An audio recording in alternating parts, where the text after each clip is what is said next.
Hello বন্ধুরা, আমরা আজকে দেখব কিভাবে ফেস লেভেলে পাঞ্চ করে। ফেস লেভেলে আমরা যে 7 দিনের টার্গেটে ছিলাম, আজ তার চতুর্থ দিন।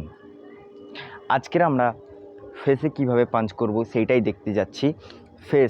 ফেস মানুষের যখন ফেসটা এই পোর্শানে থাকে, তখন আমরা হাতকে সোজা একদম, হাতকে এই যে হাত আছে এইটাকে একদম সমান করে দিবে, একদম উপরে রাখবে না।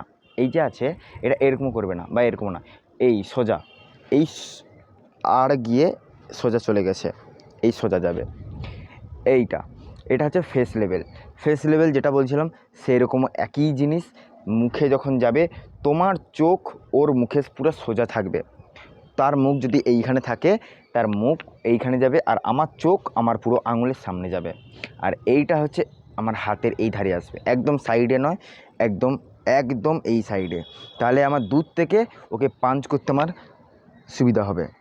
তাহলে আমার পাঞ্চ যখন গেল, ফেসে যখন হয় আমাদের ক্যারাটেতে, যখন তোমরা কেউ যদি ক্যারাটেতে ঢুকতে চাও, হ্যাঁ, তোমরা এই বেসিক কিছু জিনিস শিখে নাও, যেটা তোমাদের খুবই প্রয়োজন, উপকার হবে।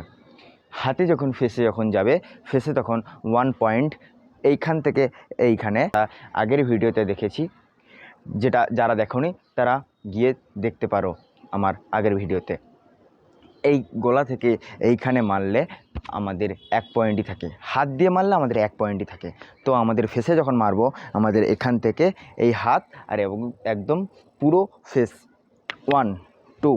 আর যেটা বলেছিলাম, কিয়া সবসময় বলবে, তোমরা মনে মনে কিয়া করবে, যাতে জোরে, মন থেকে যেন জোরে হয়, বাইরে কেউ না শুনলেই হবে, মন থেকে জোরে বলবে। হ্যাঁ, তাহলে তোমার গায়ের শক্তি, যে জোশ, সেটা বাড়াবে পুরো ফেসে। হ্যাঁ, আজকের পর্যন্ত এতটাই। তোমরা দেখতে থাকো, পরের ভিডিওতে আবার আসবো।